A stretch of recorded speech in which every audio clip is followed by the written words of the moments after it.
Good evening and welcome to round 15 of our USAC 1978 Championship, coming to you tonight from the Atlanta International Raceway for the Gould Twin Dixie. The first time that the championship went to this location in roughly, I believe, 10 or so years.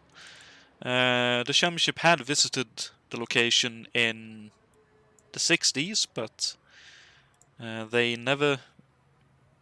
sort of said, nah, let's not continue going there, but finally they sort of said, well, they've improved the Atlanta International Raceway, let's give it a try once again. And that's when they visited this place, which promises to be a very, very interesting event. I've heard a few of the drivers complaining of tire problems, especially the right rear seems to be the main culprit around this place, and the championship is still up for grabs, so still very interesting to watch that aspect as well. Unfortunately, because of some out of our control with real life getting in the way, we don't have the graphics for the championship standings, but I can give you those verbally at least while the qualifying session is currently underway, and I can let you know that David Yates, with 0 time left on the clock, is currently sitting on pole.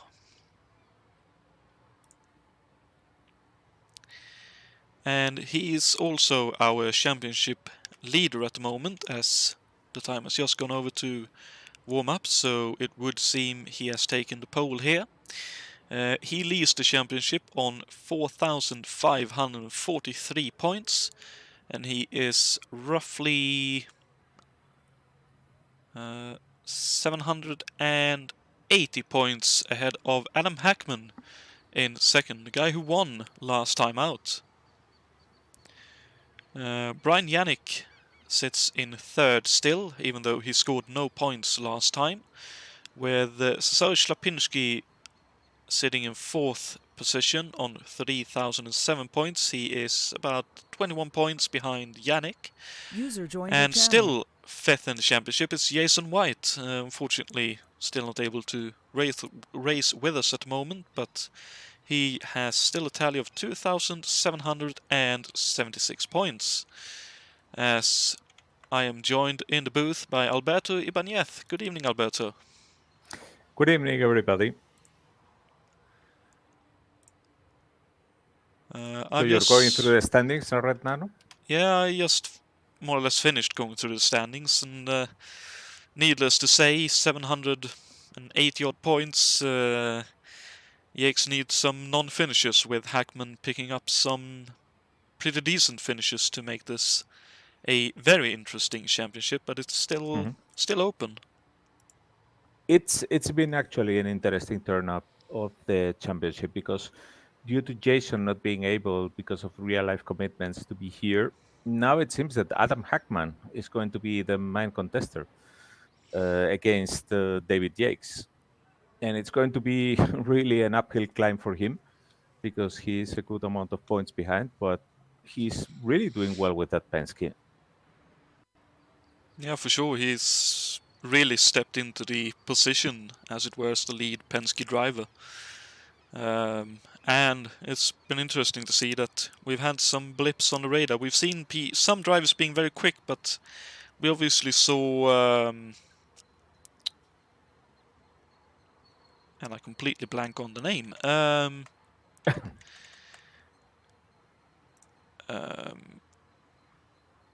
We obviously saw the likes of August Watering picking up a pole position and a very good finish, and I believe even a win a couple of rounds ago. So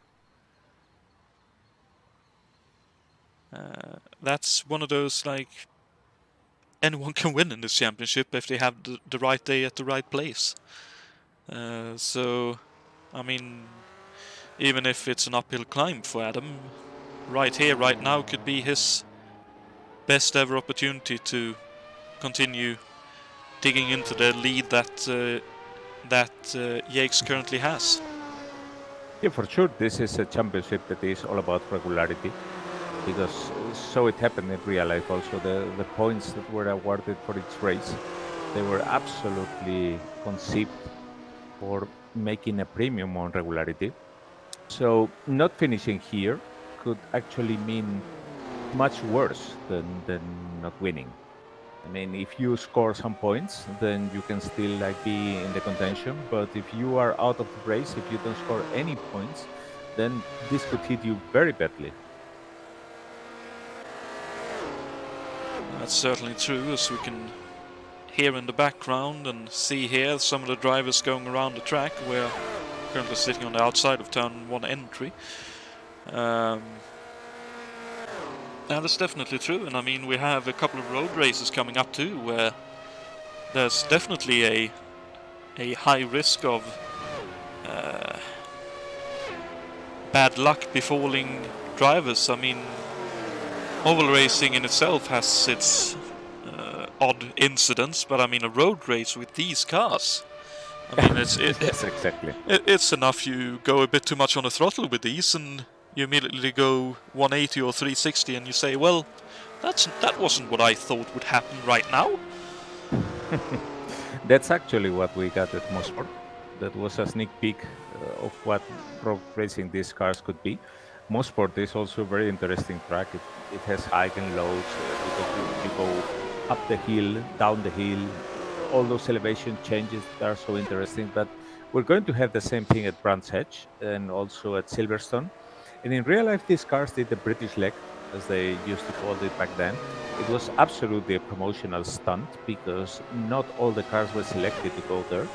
It was based on the qualification and how they did in the races before. So not everybody got to go into Europe.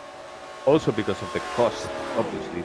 Not every team was able to actually spend the money to ship the cars overseas and go there racing at Brands Hatch at Silverstone. But in any case, in our championship, everybody has a chance to actually go to Brands Hatch and Silverstone. It's going to be fun watching the cars there. That's definitely true. I'm especially looking forward to Brands Hatch, to be fair. That's especially the elevation changes is going to be very interesting to see there, because it's a bit of a slower track, so whatever happens there is going to be even more amplified compared to what we had at Mosport, I believe. Because there, while obviously you had speed to help you with the downforce, Brands Hatch you have lesser speed, so you don't have as much downforce to help you actually stick to the road when you have a moment. Yeah, absolutely. If you are going at the hill crest and you are on the throttle, you're going to know very quickly what 900 horsepower are all about when you have not enough traction. That's certainly something that is going to make it very hairy, and I'm looking forward to it. But we're now at Atlanta, and this is a track that we should say some things about it. It was like the 1978 roller coaster, because this is a track that has the same track length as Trenton, 1.5 miles, but it is very banked. It has very steep banking. It has a very simple layout, very much as Milwaukee, but 1.5 miles and with very high banking. And the drivers here, they were experimenting really high G-forces. And the cars here were suffering a lot in real life, both in terms of fuel consumption and in terms of the tire heat. Because all the stress that you are putting with that high banking on the speedway tires, that absolutely gets through to the driver. I mean, you see how your tires are heating up, you see how the car is getting loose beneath you, and it's a very scary thing. So this is a race that, despite looking like fast and furious, and it's certainly a roller coaster thing, it's going to be a race for those who are able to step and to pace themselves, because you need to conserve the tires, you need to not overheat the rear right, and you need to be very careful with the fuel consumption. And I would imagine, at least in real life, one of the biggest things they had to look out for in terms of breakages may not have been the tires or engines themselves, but actually the suspension components. And more that side of things, because based on the speeds they are getting on it, it must be causing a lot of compression on the suspension parts especially. Yeah, absolutely. All the joints here are stressed, maximized stress, but fortunately, these cars, unlike the Formula Ones, they were designed for the high banks of Michigan, Indianapolis, and all that, so they were able to more or less cope with that problem. And that's also one of the reasons why these cars are a good 50% higher weight than the contemporary Formula Ones, because they were absolutely reinforced for the incredible amount of forces they were going to withstand in these ovals.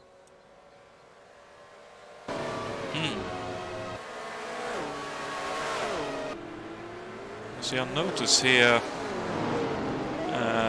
we saw him have a pretty decent opening part to race last time out, but Lewis Stevens currently 7th in this warm-up session. That's not bad at all in that little car. I'd say it's not quite as well fit to this track as others would be. Well, this is a track actually where, of course, power is always important everywhere, but the open horses are here not as much as a disadvantage as they are, for example, at super high speedways. Because here, with just 1.5 miles around, they have enough grunt in the engine, they have enough push when they are coming out of the corners to, oops, Dear me. I'm saying this. Yes. Things can go wrong very quickly here. So, yeah. But as I was saying, the open houses here have actually a good chance of scoring well, because in this race it's all about throttle control. I mean, you probably have surplus power compared with what you can use, and yes, you can crank up the wings and have more downforce to control that oversteer, but then you're going to suffer a lot because you're not going to have enough speed on the main straight, and you're also not going to have enough fuel consumption. So that's the issue here. I mean, drivers are going to have to go to low wings, long gear ratios, keep very, very consistent, and be also very, very careful with the throttle. And if they are able to do that, then they can make it through the race with only one stop, which is what the rules are requiring basically to full tanks. But it's going to be very interesting to see, because those who are able to save more fuel, they are going to crank up the boost more towards the end of the race, and then they are going to sprint all of a sudden and leave everybody behind. For sure. And I mean, I'd say it's one of those, when you're running low wings, even on this kind of bank track, you will be feeling it with how the car is behaving all over the place. I mean, one of the things we have seen is a bit of like slidey movements out of some of the cars, I've noticed, and that then would be down to the lower downforce that they are being forced to run here. Yeah, which is not exactly what you want in this track, but anyway, that's what the fuel consumption is all about. And USAC, I mean, don't get fooled by appearances. In 1978, mostly in the ovals, USAC was all about fuel consumption. You had a fuel allotment, and you couldn't exceed it. So you really needed to be careful with that. And in these races, despite what it might look from the outside, because well, if you see a car going by at 200 mph for any spectator, that seems to be very quick. But in reality, they were holding a lot on the throttle because they were saving fuel. Very much so. So I noticed Pat Patrick had a good qualifying session here. David Yates takes pole position, as we mentioned earlier, with Cesare Slapinski second for Gilmore Racing Team. Jacob Ferguson for Pat Patrick Racing. Yates' teammate lines up third, with Lewis Stevens for Sherman Armstrong in fourth, so very strong qualifying for them. Luciano Roja lines up fifth, with August Watering in sixth. Ray Riddle lines up seventh in the Lola, with Brian Yannick in eighth for Warner Hodgson Racing and the AMC.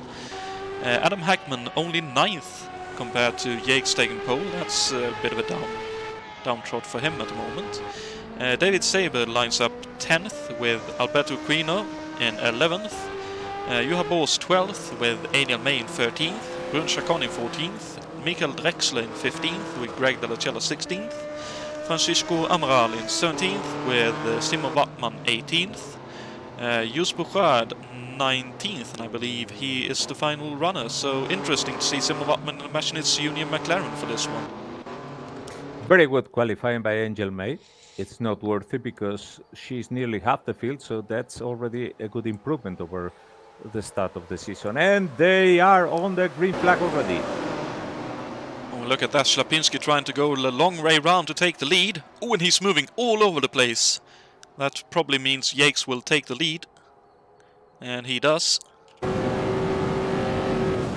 Yeah, this is a track where we are going to see several racing lines. I mean, you can go high, you can go low. Ślepinski just basically thought, okay, I'm going to basically follow David Yates, because if he had wished so, he certainly could have overtaken David Yates on the outside. But I think he's going to basically lay back and see what's going on, because fuel consumption is so important here.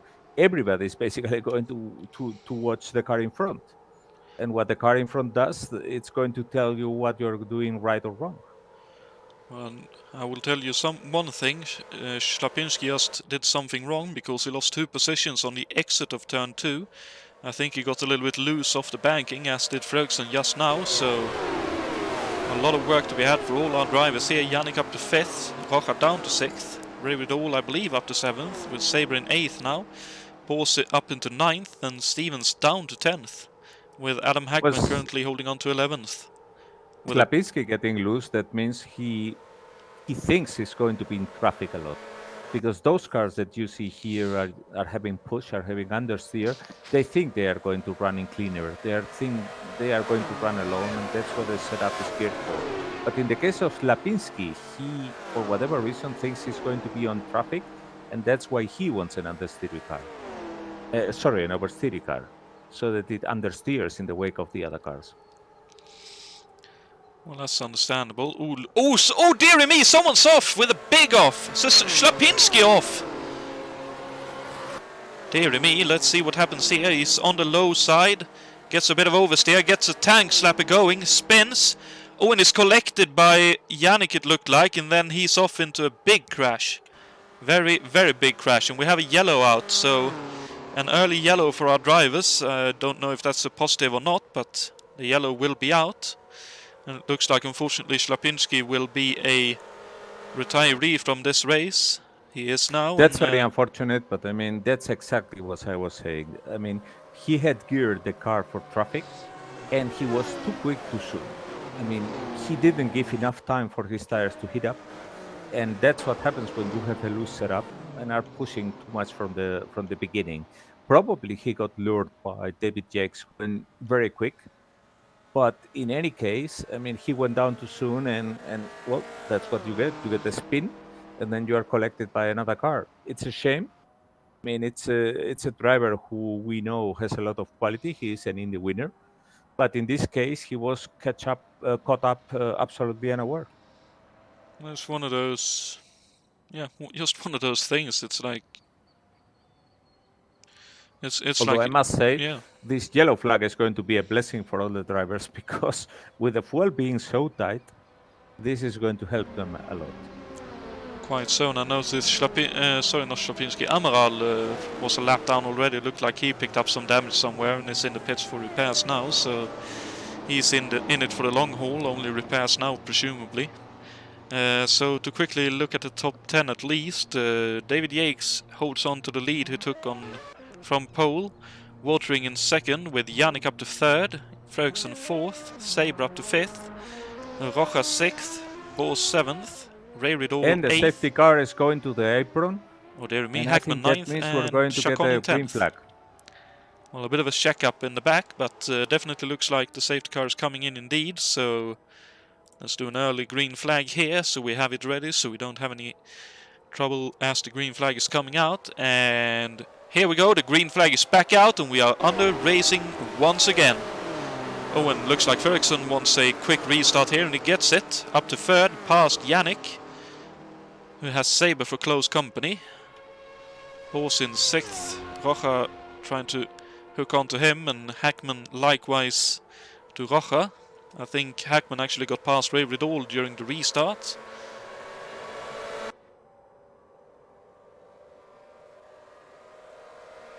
Well, it looks like Juha Boos is on for a move here. Not quite able to make it up alongside though. Ray Riddle going back past Hackman. Or at least trying. Look at August Watring on the outside, on the outside. Ooh, nearly drifting up into the wall there. But Watering aggressive here on the restart, trying to get to grips with Yakes. I noticed Watering had a very quick qualifying time set on the server earlier, so he definitely has some speed gotten out of that McLaren he's driving, but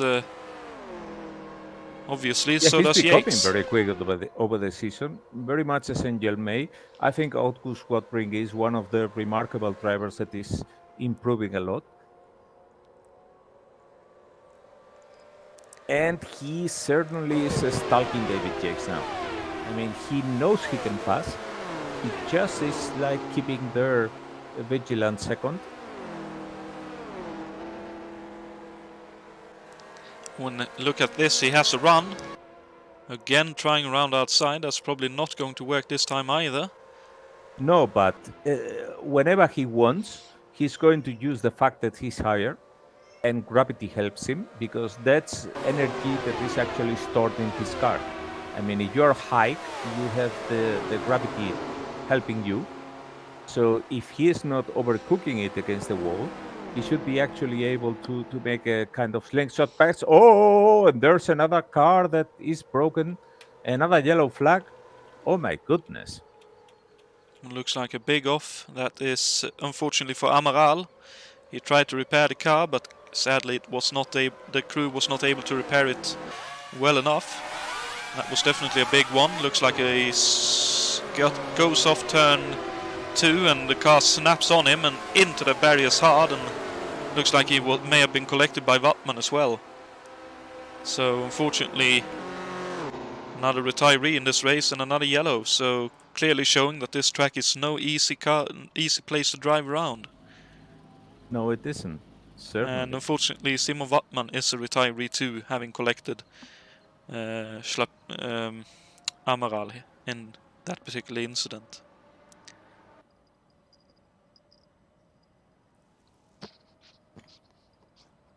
So this is only, as I said, going to help them with the full consumption. And I think many people are now rubbing their hands, knowing that they can crank up the boost towards the end of the race. But this is a game where everybody gets to play. So if you are able to crank up the boost, so is the guy in front. Or the girl. Very much so. And looking back from Yakes' car, still in the lead, but there is some very hungry drivers in behind him. And knowing the difference in the engines, this I'd say is there goes the safety car. I'd say this is mostly in the Cosworth powered favors. Well, let's see what happens during this restart if I'm allowed to change the camera angles and things. My assistant is not quite willing. Whoop! Look at Juha Boos. Nice run there. He places himself. Wow!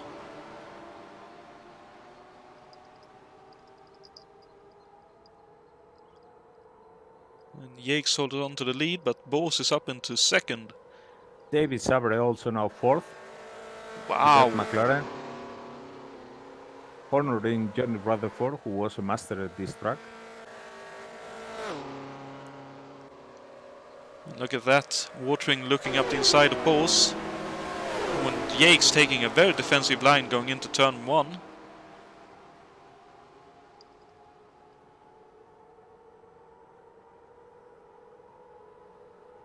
Now through 2, Watering up into second and deciding to take a defensive line for now, as that looked like Sabre looking up the inside of Fredriksson, or vice versa it was.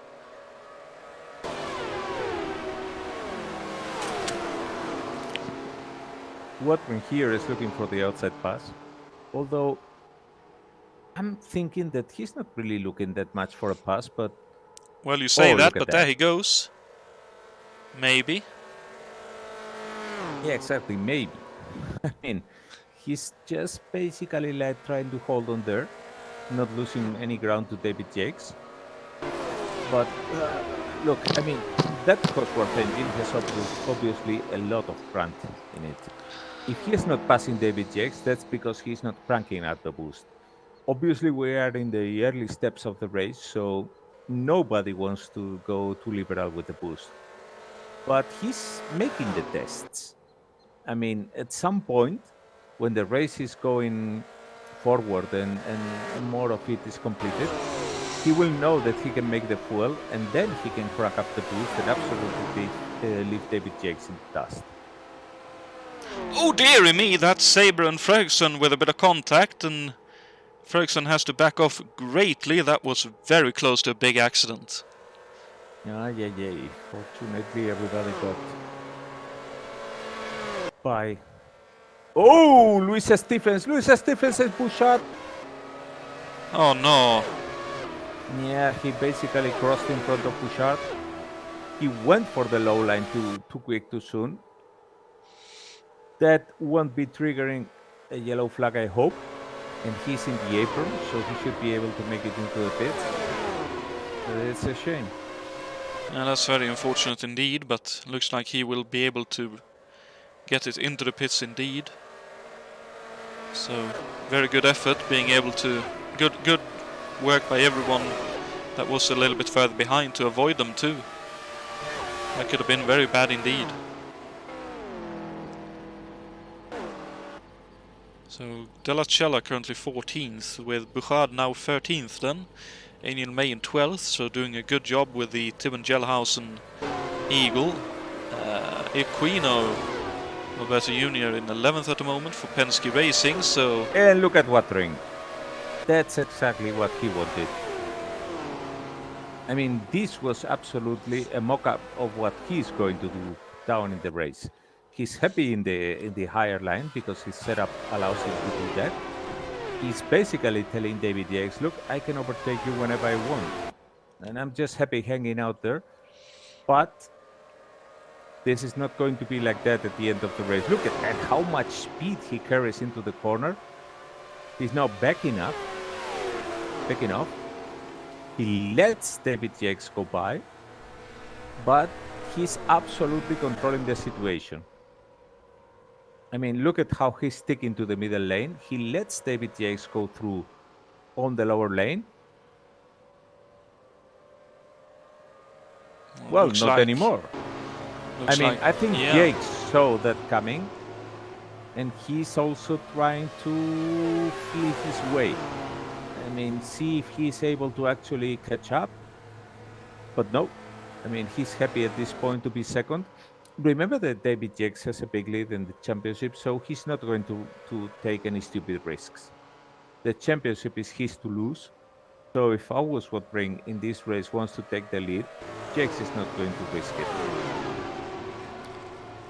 No, indeed. And, I mean, the ball is definitely in Hackman's court, or half of the court, because Jakes is still sitting in second and Hackman is a relatively lowly 8th.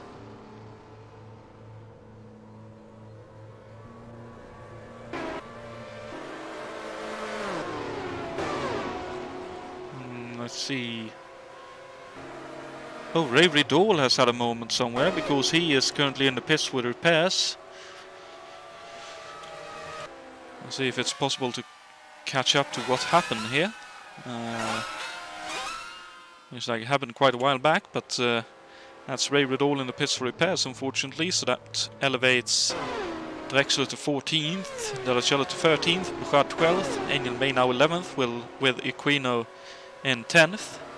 Actually attacking Bruno Chacon for what I think would be 9th indeed. But Chacon running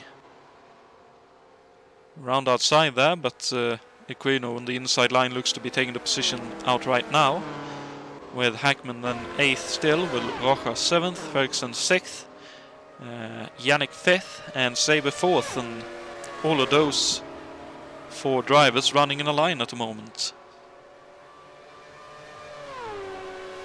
Yeah, very much so.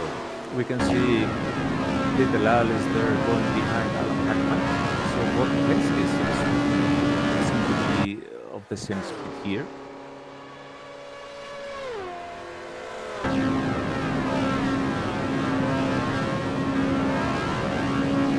Still a very nice battle there, both from Fredriksson, Yannick and Saber. Really fighting it out. Yep, and we're currently riding on board with Luciano Rocha in his cockpit, looking forward, and it is looking very frantic indeed.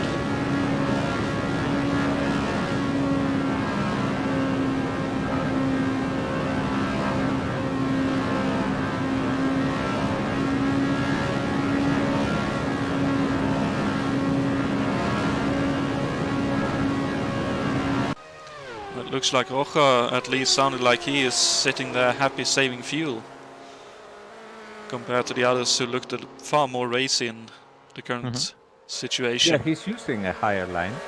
I mean, you can see what's going on here. Well, of course, Saber, Yannick, and Fredriksson, they are benefiting from each other's tow.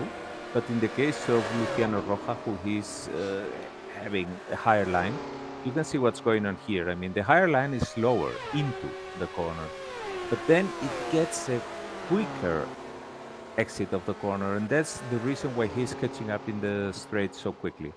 Look at that. I mean, he's very close to them in the entry of the next turn, and he's keeping basically a healthy distance there because he doesn't want to get in the mix. But look at that. I mean, he's higher. The cars are going very quickly to the inside the corner. So it seems at the entry of the corner, everybody's leaving him behind. But no, look at what happens at the exit. He's always immediately there. Yeah, definitely so. They are coming up to Greg Della Cella now. Ooh. Mainly worried for Greg's sake. Nicely done, Greg. Yeah. That's always Very one of good those. use of the high line here. Yeah, that's definitely And one of those. Luciano, it seemed as if he was. Oh, there's a car. What was that? Was it August? That's No, Juha Boss. Juha Boss. What happened to him? Ay.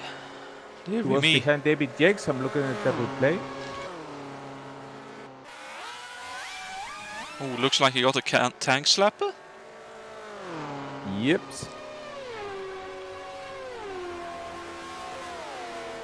Oh, and a big. Well, this is a dangerous Ouch. track. We were saying it. And these cars are going very quick around here. So any slight mistake and you might be up for trouble. So that's very unfortunate for him, but luckily for us, the safety car remains in the pit lane at the moment. So the racing still goes on, with Della Cella now up to 12th, Buchard up to 11th, Angel May going into the top 10, Chacon in 9th, Alberto Jr. in 8th, Hackman up into 7th, with Rochadan up to 6th, Fredriksson 5th, Yannick 4th, and Saber currently in a 3rd position. Yeah, Little Al now is fighting out with Hackman, his teammate. So.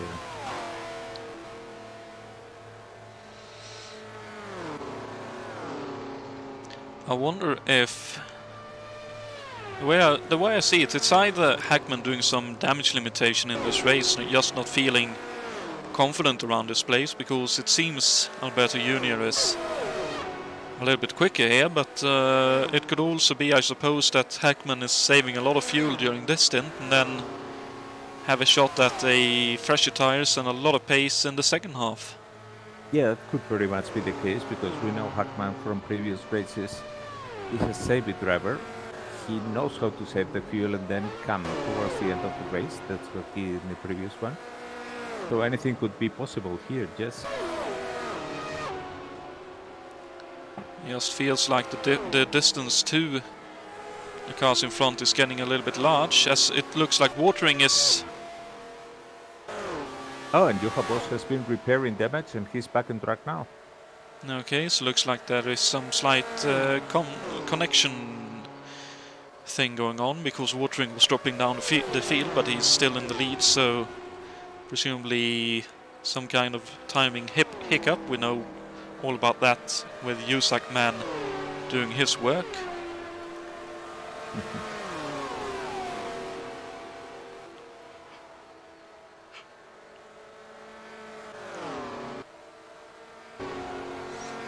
Just looking through the rest of the field, and it looks like... Oh, Brian Janik is absolutely on David Sauer's side. This must be not comfortable for David Sauer, because when you have a car that close behind you, you're getting loose. And that's why David is going down to the apron, trying to find a place where he's not disturbed by the aerodynamics. Brian Janik, who seems to have a really good setup, because he's going into the corner behind David Sauer without really any perceptible washout. Question would be, though, Maybe. maybe... David Sauer opened the doors now. He was tired of having Brian Janik behind him. Yeah, well. Well, that being said, they are now side by side, so... Yeah, but David is, I think he's conceding the position. He's going to slot behind Brian Janik and letting him have a taste of what it is to have a car sneaking on your tail. That looked very much, as you say, a let-by and a bit of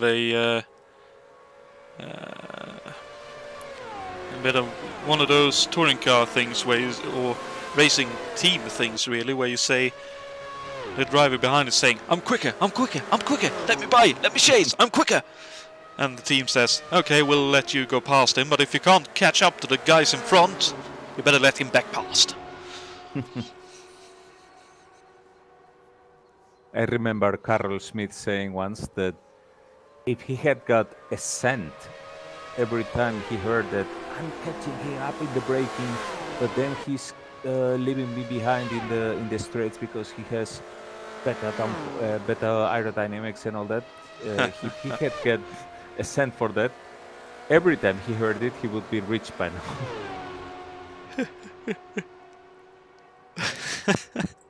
Yeah. Yeah, well, basically, you know, a second, a distance of a second, when you are going like, I don't know, 200 mph, that's what, 200 meters, 200 yards?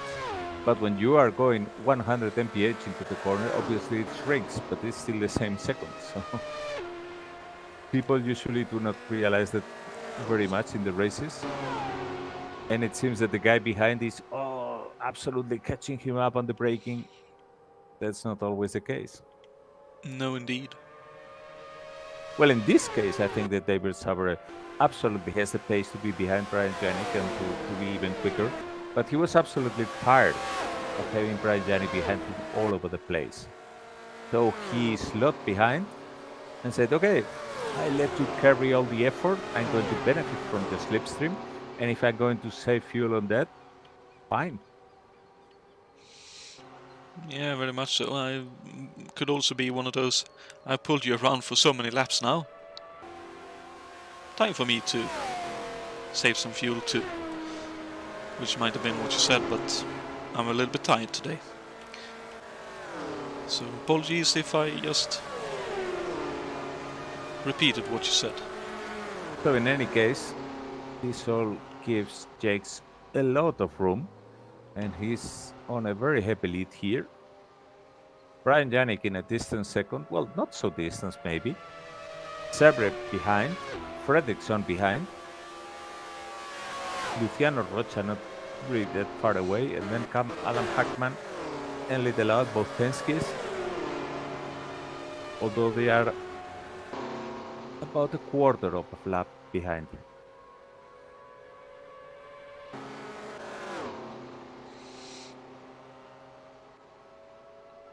And still, by the look of things, dropping back, so... Oh, sorry, I said Jakes was in the lead. Jakes is actually second. It's August Watering in the lead.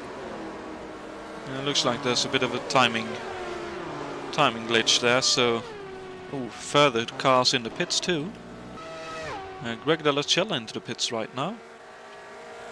we should be seeing pit stops towards half race. And we're on lap 46 for De La Cella, so Yeah, for the leader it's about 48, 49, so 48, 49, yeah. That's 48 for the leader, so I would guess with the yellow flags, we should be seeing pit stops on lap 52, 53, something like that. Yeah, that sounds fairly reasonable. And I'd say the most interesting bit with that is to see what Hackman especially will do, but I also notice Yannick has some great speed in that AMC Eagle, because he just flew past Yakes for second. Yeah, that's the interesting thing about this race. I mean, everybody has a lot more pace of what they are showing. They are just basically, oh, look at that, August Watring going for the apron. The leader seems to be going for the pits now. And this is very early, I should say. I mean, he's on lap 50, but with 2 yellow flags behind us, that's tight on fuel for him. Well, he has had a bit of a gap, so maybe he was using up a bit of extra fuel because he feels confident running to a pace for the second half. And here comes number 40, which I think is Fredriksson too. That's Fredriksson, yes. And Rocha has to park in between. Oh dear. That's mainly unfortunate for Watering, I'd say. And there is... Oh, David Saber has retired! Oh really? no! Oh, look at Fredriksson. Look at Fredriksson. He had dragged Watering out of the pits. What a clever fox. Oh dear. Looking back at Saber, him and Fredriksson were coming in at the same time. And both of them actually spins. And both of them with pretty hefty offs. And looks like Rocha had one too. So all of them spinning on the apron. And unfortunately Saber was the one that got the most trouble out of it. Jake just came. He's there in the first pit stall, according to the poll that he got. Looks like a not so long pit stop for him. He's out now.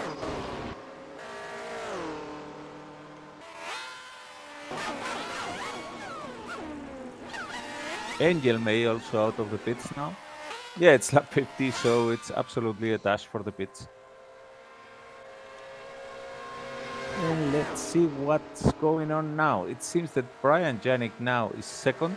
Jakob is third, but looking to pass Brian Janik. August Watring is fourth. And everybody's getting antsy. Yeah, so the leader is Adam Hackman, who pit 1 lap later. But he's doing a very long pit stop. That's not good. That's not good. Well, he comes out now, so that's 2 tires for him. Yeah, but look at that. I mean, everybody basically passed him. Well, he was 29 seconds behind the leader at the time, so that they pitted. So if he can come out roughly 15 seconds behind, he's gained nearly 15 seconds in the pits. And yeah, look at that, he comes out in 4th. And ahead of Jakes.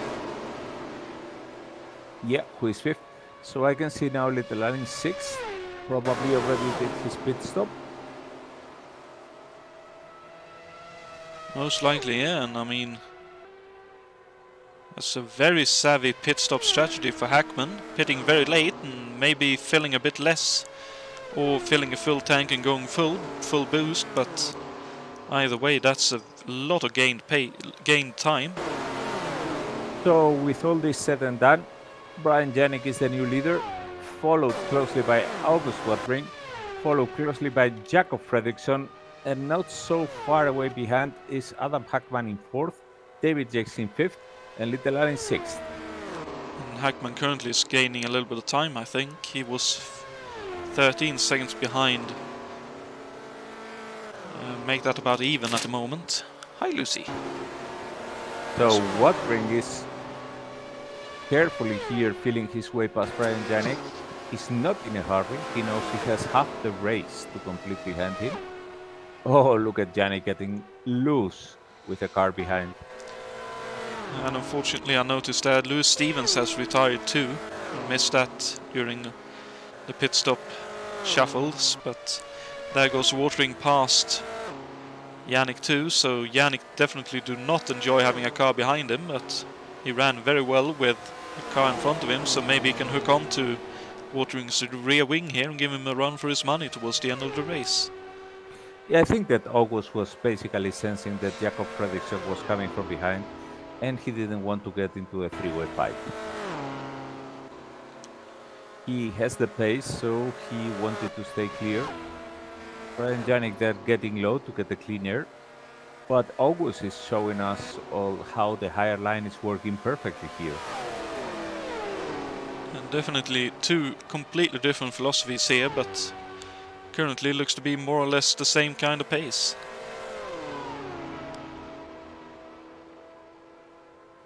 Coming now to Gretella Cella, who is making room. I think these dotted lines in the track are helping the drivers a lot, because they allow them to basically stay on a single line. And you can see the utility of why they were painted there in the first place. Very much so.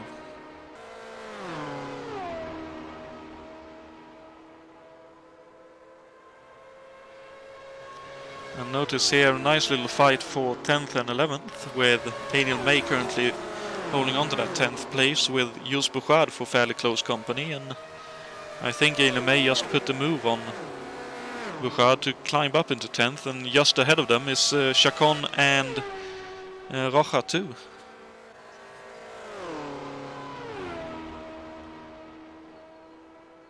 And now Chacon there playing it safely.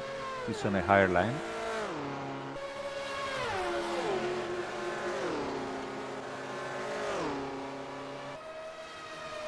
actually Chacon currently is a lap ahead, so he looks to be letting Angel May past here. Angel May unlaps herself and chases after Rocha.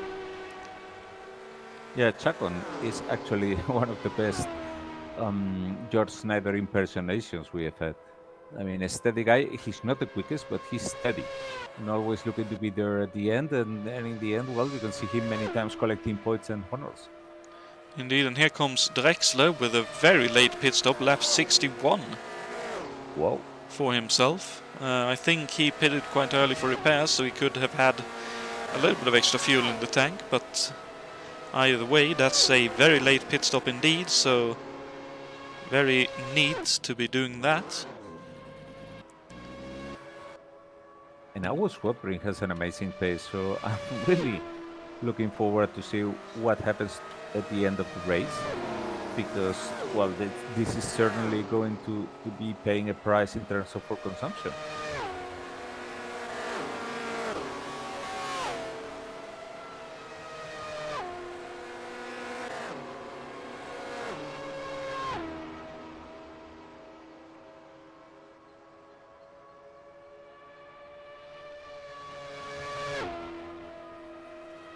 He's leaving Brian Janik behind.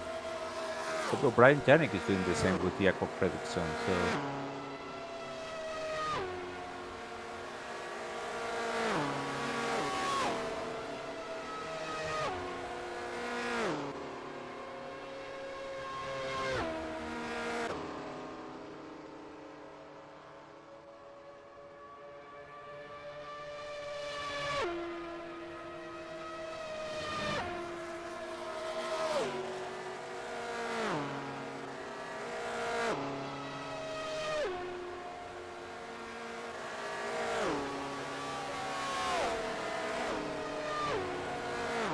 So August keeps increasing the gap.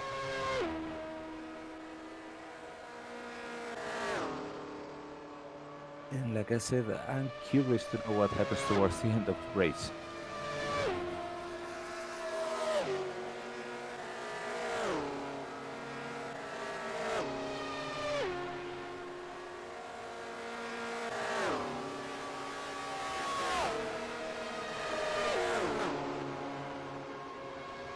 It's lap 67 for the leader. We're about 2/3 into the race. And I'm pretty sure that August is watching very carefully that yellow light that indicates you The fuel is going low.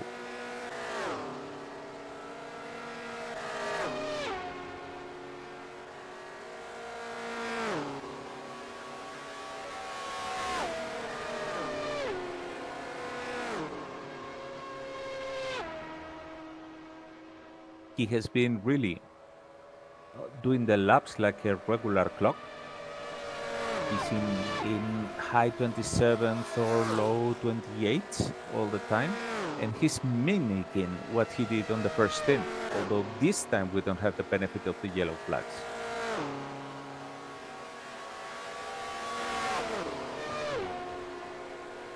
Brian Janik himself is even more regular in the low 28s.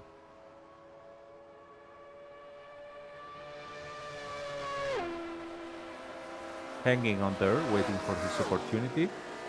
But August Watering is really showing what a well set up car is doing. Oh, look at that! August Watering is in the pits. What happened here? Why is he in the pits?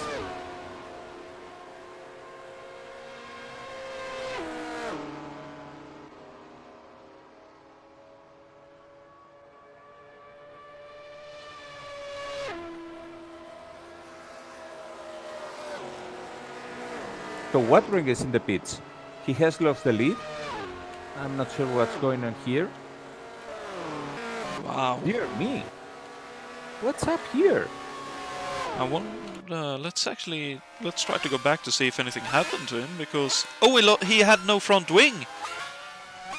He lost his front wing somewhere. Oh, let's see here. Wow, that looks so strange.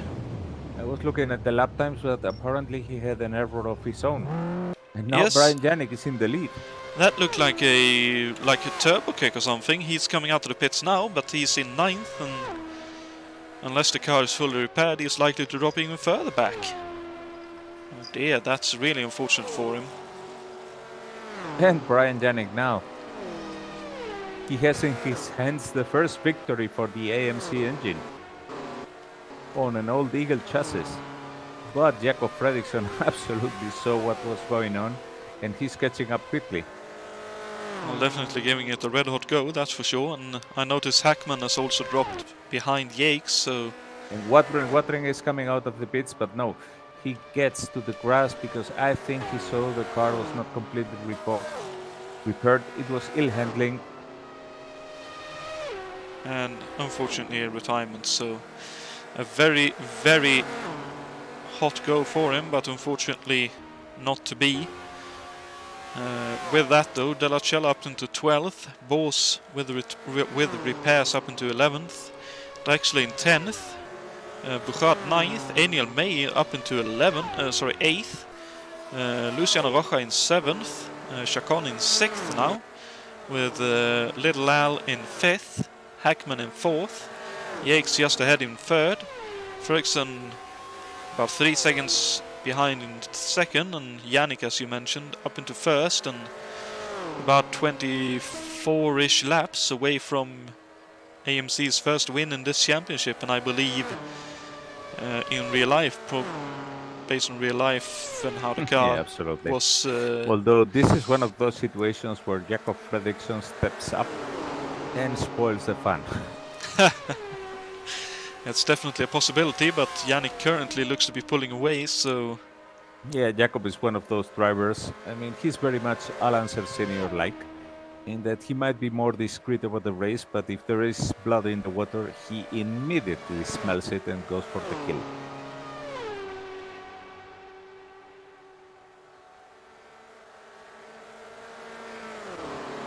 Yeah, it definitely looks like it at the moment, and based on previous experiences, I'd be bent to agree with you on that likeness.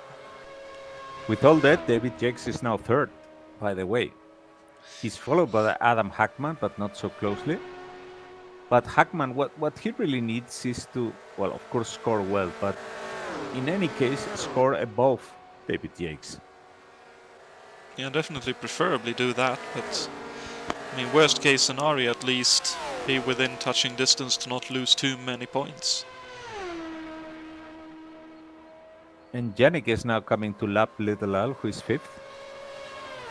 So that's quite indicating of the pace these guys are having. Quite so, and it would definitely appear that the Penske is not quite to the liking of either Little Al or Hackman here.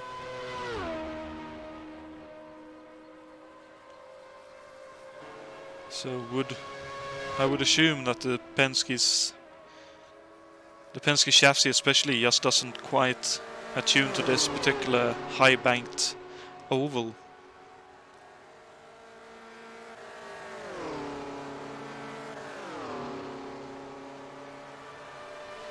And there goes Yannick past Little Al, and now only 4 cars on the lead lap, and based on the pace Yannick is going, it might very well only be 3 laps finishing on the lead lap in this race itself. If the fuel allows him that. Jakob is now 3.7 seconds behind. Let's have a look at the lap times. Actually 5. So the last lap for Jakob was 28.3.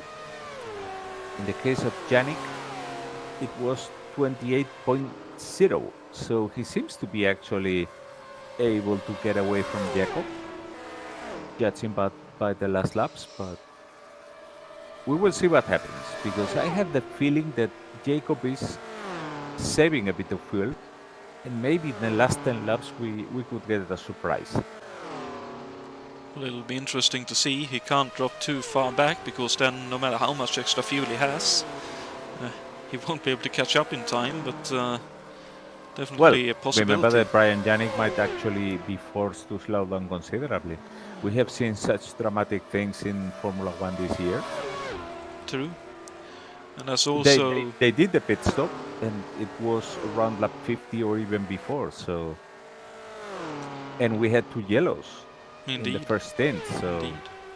And there's also the aspect, I'd say, that currently Yates is in 3rd, while Fredriksson is in 2nd. They are teammates. I wonder if there might be some inter-team support, shall we say, incoming possibly as well.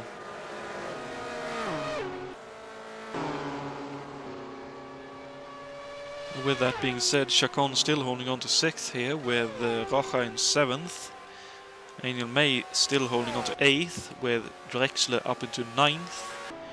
And Juha Boos up into 10th, and reeling in Drexler. And I can't help but think that Drexler would probably drop down to 10th in not too distant a future. Oh, as I say that though, Juha Boos heads for the pit lane. Probably needing repairs. Or that, or a splash of fuel. With his incident earlier, I wonder if he filled up the tank, but needs to fill it up more to make it to the finish.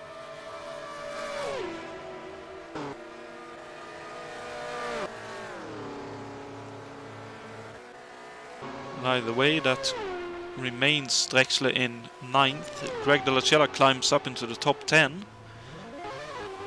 As I can hear Boos exiting in the Penske chassis. Bouchard up into 11th, with Boos now exiting, so Juha will have a dash of 17 laps to try and regain some further positions.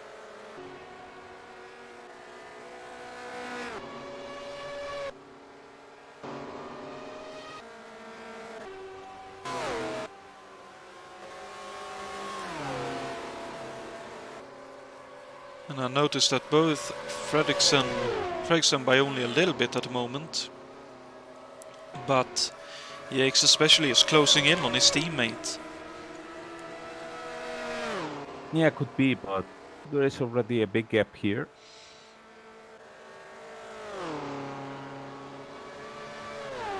And Brian Yannick seems to be unfazed by the fuel consumption so far. He'll have what I think is 10 laps at the end of this, as he enters what I think is the last 10 laps here. And definitely so, but he is dropping down to Fredriksson right now. be it through traffic or fuel, I honestly don't know, but that's nearly a second now in a couple of laps. Well, last lap for Brian Janik was 28 dead, so still very quick. In the case of Fredriksson, he was already in 27.9, which seems to indicate that his fuel worries are past now, and he is speeding up.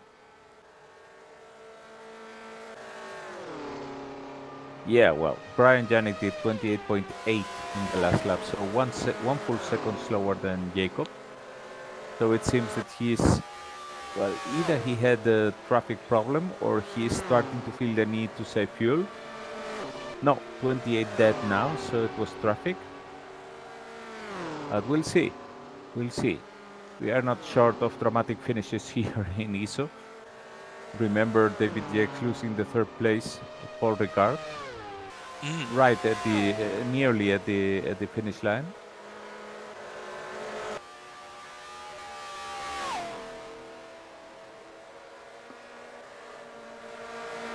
Definitely so, and in these oval races we've seen the closest finishes by far in our different championships, so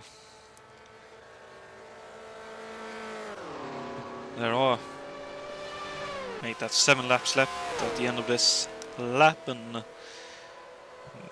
that is plenty enough to cause both drama and interesting occasions along the way.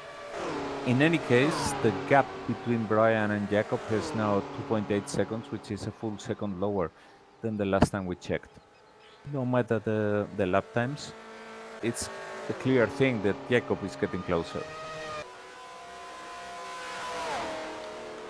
It certainly seems so. And another certain thing is that Yates is closing in on Fredriksson. Now only half the front straight between them, with Hackman dropping to 16 seconds behind Yates, now 17 seconds behind. Hackman definitely with what I'd assume to be fuel struggles.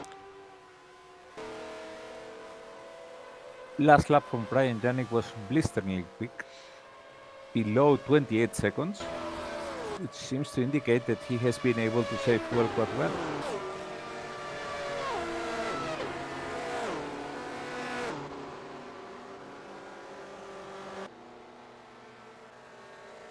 Based on the pace Greg Delacella is running right now, I think he has fuel struggles too. That is not a quick car anymore, so hopefully he'll be able to make it before the fuel runs out of his car. That's 4 laps left. He's going very slow here on the high line, so that could also be a case of, well, issues. Angel May is passing him very quickly. Greg Delacella is passing him. And I don't know what's going on, but it's either fuel consumption or an ill-handling car. I'm not sure. But Jules is really going slow. I think Bouchard pitted very early in this race, so could very well be. And look at this now. Almost up into the rear wing is Yates on Fredriksson.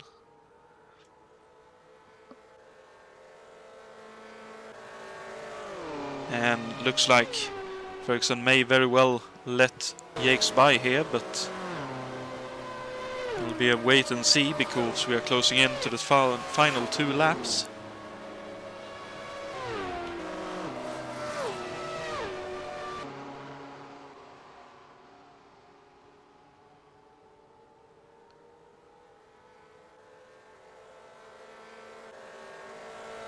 And probably Jakes is saving it for the last moment. There he goes. Oh my goodness. Was that Bouchard's red car, that? Yes. Oh my god, and that was Greg Delacella too. Pitting for what I'd assume to be either retirement or some fuel, because Yannick has started his final lap. And let's see what Fredriksson does. I mean, he could, if he has some drops of fuel here, he could basically kick up the turbo. Oops. He's trying it at any rate. Oh, And Yannick takes the win here. AMC's first win in this championship. Congratulations to those. And let's see, behind Above them, everything, Yates. congratulations on the ability to do the full saving. For sure. Yates takes second. Ferguson coasting to a halt in turn 1-2, so he was definitely running short on fuel or tight on fuel. Third for him. Hackman finishes fourth, so at least not dropping too many points. Alberto Lildal finishing fifth with Brun Chacon in sixth. Luciano Roja finishes seventh with Angel May finishing eighth. Michael Drexler finishing ninth with Joha Boos picking up 10th after some repairs and a couple of pit stops. Jules Bouchard just about bringing it home in 11th. Greg Dalacella, a late retiree for fuel, I think, but he will be classified in 12th. And I'm not sure, August Watering should probably be classified in 13th.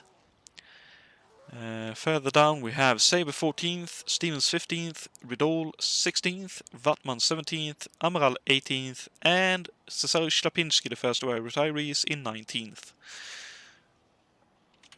And look at that, Brian Yannick doing some donuts, understandably so, very, very happy with his finish there, although his car is a little bit quite an worse for amazing wear performance now. that must be commended. For sure, that was a very, very neat car in this race. I'm very happy for that team, but yeah.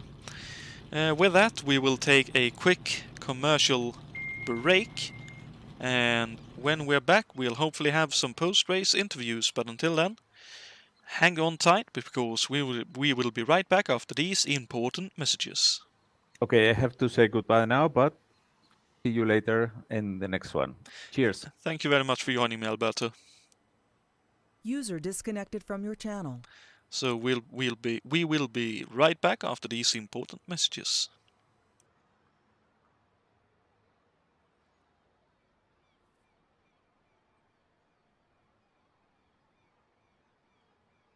If you really want to say something in the Yellow Pages, you need the right arrangements. To promote reliability, brand names and authorized service, the hours you're open, the completeness of your service, your location. And don't forget illustration and copy, because if you say the right things, your Yellow Pages ad can make some beautiful music. Say something to your composer, your Yellow Pages salesperson. When American Fletcher said, "Ed, we want to be your bank," I said, "You may say that when I have money, but what about when I need money?" Well, they said they could give me a loan for just about anything I needed without a lot of hassle. Then they told me I was worth more money than I thought. And I said, "American Fletcher, you want me? You got me." Channel created. And on the track now is two-time 500 winner Johnny Rutherford. You can be a winner too when you play Burger Chef's exciting and challenging 500 Racing Facts game. Just buy any sandwich, fry, and drink combination, and you'll get a game card that will test your racing knowledge. Boy, I got a tough one. Hey, this is great! I just won! I've got the best one. Who won the 76 500? Be a winner. Play 500 Racing Facts, only at Burger Chef. Now, True Value hardware stores offer a selection of beauty aids for your lawn to keep it looking its best. This Weed Eater Needy trimmer edges, trims, mows, and sweeps a 16-inch path where the mower can't reach. The Black & Decker double-edged 16-inch hedge trimmer keeps shrubs and evergreens neatly trimmed. And this Rockwell Lawn Edger and Trimmer cuts a neat, narrow edge along walks and driveways. Beautify your lawn and garden with the help of quality name-brand tools from participating True Value hardware stores. Have you ever wondered where major industries do their shopping? When the automotive industry shops for car thermostats, when the aircraft industry shops for lightweight special metals, when the leisure time industry shops for true temper golf shafts and garden tools, when a number of industries shop for gases and chemicals, they're all drawn to one source. The source? Allegheny Ludlam Industries, the supermarket.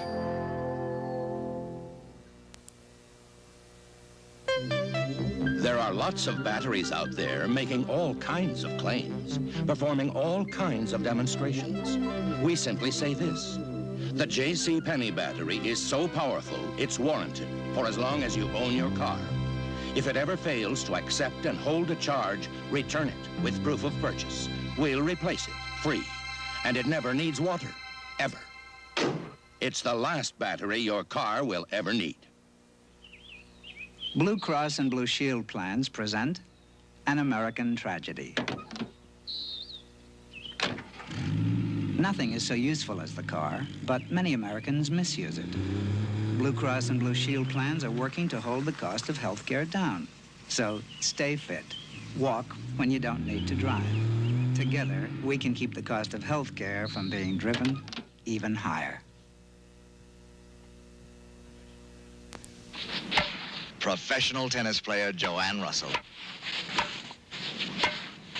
You know what she finds stimulating? Stamp collecting. After my dad got me started, I got really excited about U.S. commemoratives. There are so many colorful subjects I can collect. They're fun, they're history, they're America. I buy new stamps at the post office all the time. Half the fun is keeping my collection up to date. Start your collection with the 1978 mint set of commemoratives at your post office now.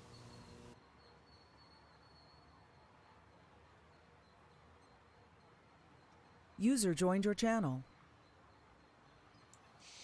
And we are back here at the Gould twin Dixie from Atlanta International Raceway.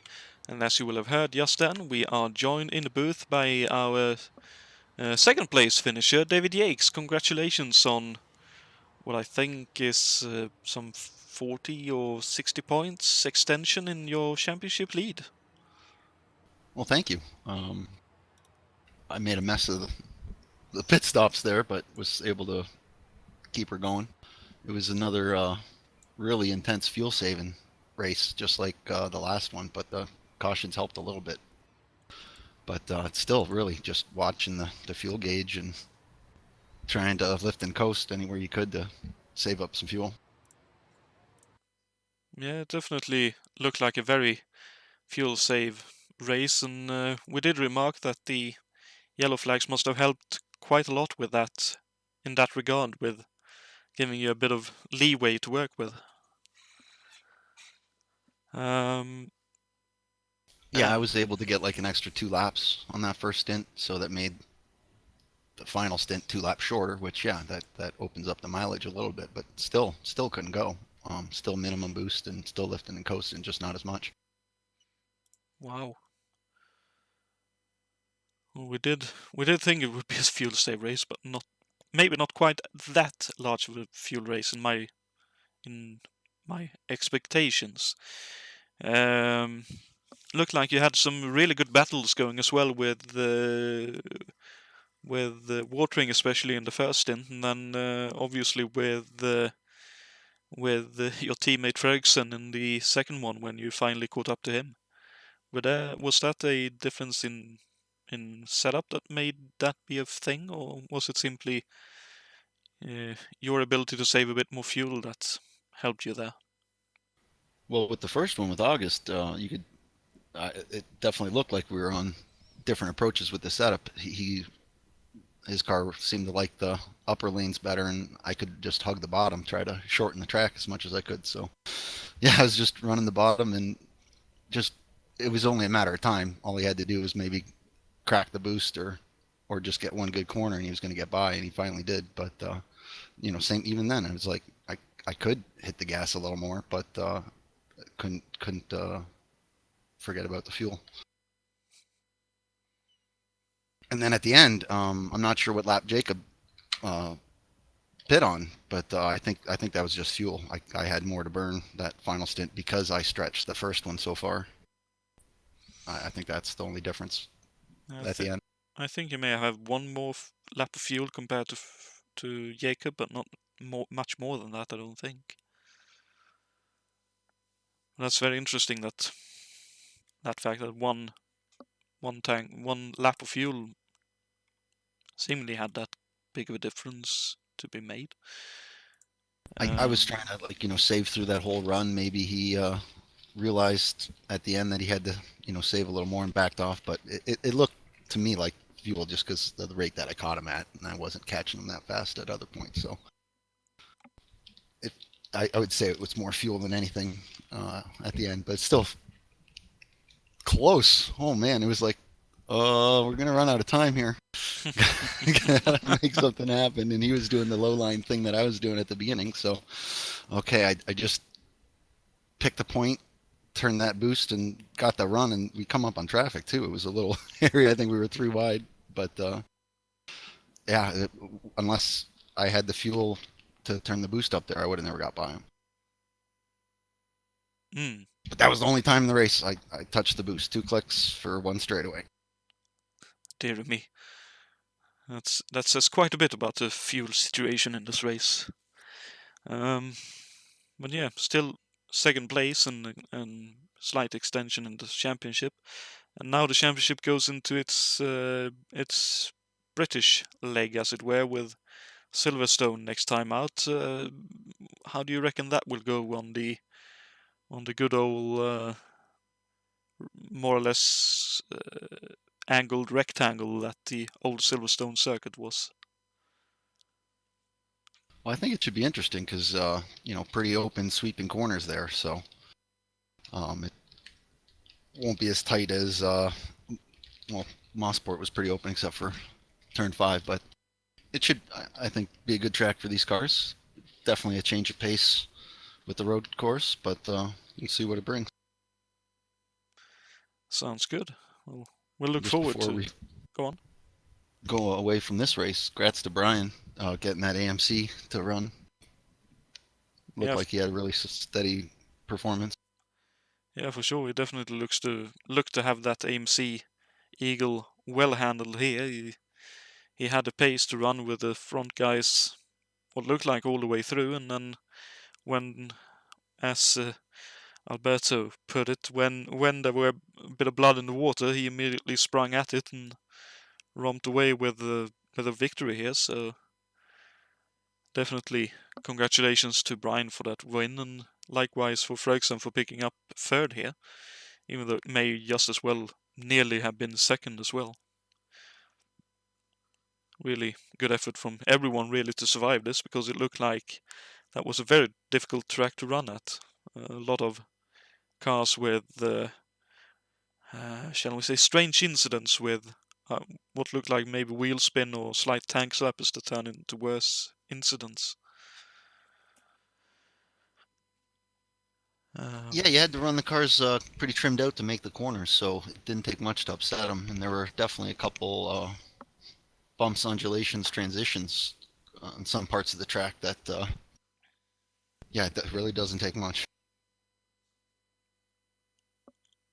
Well, that's unfortunate for those that retired and had those incidents, but big thank you to everyone who partook in this event and put on a great show. It was really good fun to broadcast this sprint race as it turned out to be. And thank you to you, David, for joining us for the post-race interview, and thank you to Alberto for joining me for color commentary and putting up some really good insights during the race. And thank you to you for the broadcast. You're very much welcome. I hope it's enjoyable. And I hope all of you watching have enjoyed the show tonight. I know it's a little bit barren compared to what you've gotten used to over the year, but we're working on it to improve it and get back to the standard we had previously, but real life takes precedence, so thank you for bearing with us as we work on sorting everything out. But yeah, until next weekend, when we will be back broadcasting the final round of our 1986 F1 Championship from Adelaide Street Circuit. Have a great week, everyone. Take care of yourselves, and see you all in a week's time. Good night, everyone.